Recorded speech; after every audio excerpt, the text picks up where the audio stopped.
Я Фейсбук сьогодні відкрив і одразу охуїв, бо побачив я там, що мій бразенька спочив. Слишком больно.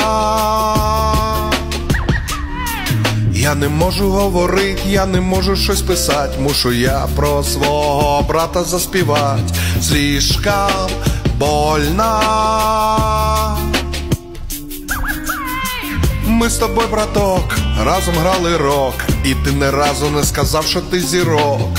Хоч ти був вищий клас і на гітарі ас, ти вставляв краще, ніж твій ганджубас. Спочивай, мій френд, ти був справжній тренд, я ніколи не забуду твоїх дред. Ти зовсім вже в раю, я тут сумую, без тебе плачу і співаю. Мазафака.